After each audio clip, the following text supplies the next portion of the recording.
அண்ணன் செந்தமிழன் சீமான் அவர்களால் திருப்பெரும்புதூர் நாடாளுமன்ற தொகுதிக்கு உங்கள் முன்னே வேட்பாளராக களமிறக்கப்பட்டுள்ளேன். இந்த 20 நாட்களாக திருப்பெரும்புதூர் தொகுதியை சுற்றி பரப்புரைக்கு சுற்றி வரும்போது இந்த தொகுதியின் நிலை மிகவும் மோசமாக உள்ளது. சென்னைக்கு நுரையீரலாக சொல்லக்கூடிய எங்கள் திருப்பெரும்புதூர் தொகுதிதான் அனைத்து ஏரிகள், செம்பரம்பாக்கம் ஏரி முதல் அம்பத்தூர் ஏரி முதல் அனைத்து ஏரிகளையும் உள்ளடக்கிய ஒரு பகுதியாக இருக்கின்றது. இந்த எல்லா ஏரியையும் இந்த திருட்டு திராவிட கூட்டம் முழுசா விழுங்கிட்டாங்க.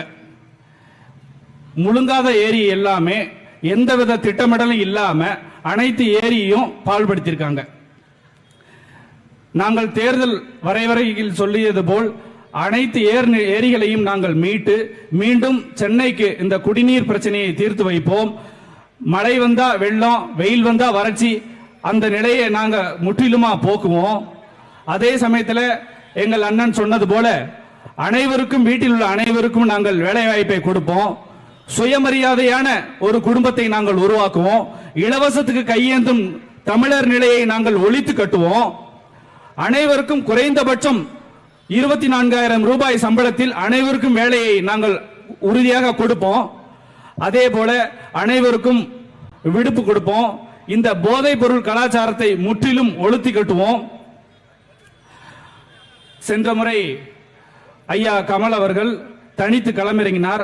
அதற்காக மாற்றத்திற்கு பல பேர் அவருக்கு வாக்களித்திருந்திருப்பீர்கள்.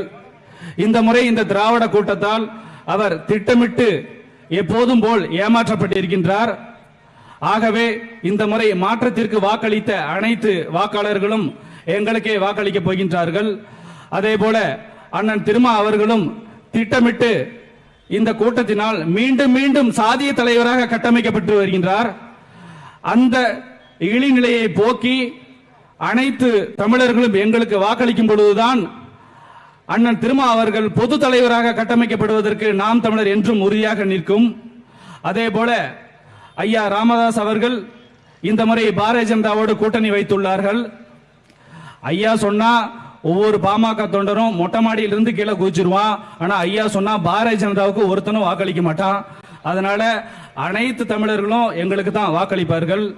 அண்ணன் விஜய் அவர்களுக்கு எப்போதுமே எங்கள் அண்ணன் சீமான் அவர்கள் உறுதுணையாக இருந்துள்ளார். யாருமே நன்றியை மறந்துடுவான், ஆனா தமிழை மட்டும் நன்றியை மறக்க மாட்டான்.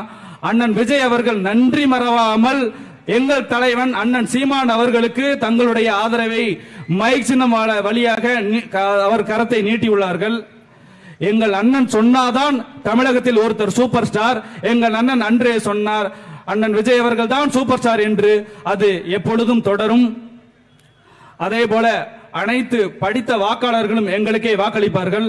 தொகுதிக்கு போகும்போது ஒவ்வொரு மக்களும் எங்களுக்கு ஆதரவு மட்டும் தரல, அலையலையா புரட்சி வணக்கம் வச்சுக்கிட்டு இருக்காங்க. அதை பார்க்கும்போது மிகவும் மகிழ்ச்சியாகவும் வியப்பாக உள்ளது. நாங்க அதிமுகவுக்கும் திமுகவுக்கும் மாற்றுன்னு சொல்றாங்க. நாங்க அதையும் தாண்டி போயிட்டோம். அதாவது நாங்க தான் முதல். அதாவது எங்களுக்கு பீஸா வேணாம், பர்கரும் வேணாம், கம்மஞ்சோறும் முருங்கை இலை குழம்பு தான் வேணும். இனிமே நாம் தமிழர் தான் இந்த தமிழகத்தில் ஃபர்ஸ்ட் சாய்ஸ் என்று நாங்கள் முன்னெடுத்து வந்துவிட்டோம். மக்கள் முடிவெடுத்து விட்டார்கள். அனைவரும் வாக்களியுங்கள். மைக் சின்னம் அண்ணன் அவர்கள் உங்களுக்கு சுயமரியாதையை பெற்றுத் தருவார். தமிழன் தலை நிமிர்ந்து நிற்பான். நாம் தமிழரே உலகத்தில் மீண்டும் நல்ல ஒரு உயர்ந்த இனமாக நாங்கள் முன்னெடுப்போம். நன்றி, வணக்கம் வாய்ப்புக்கு.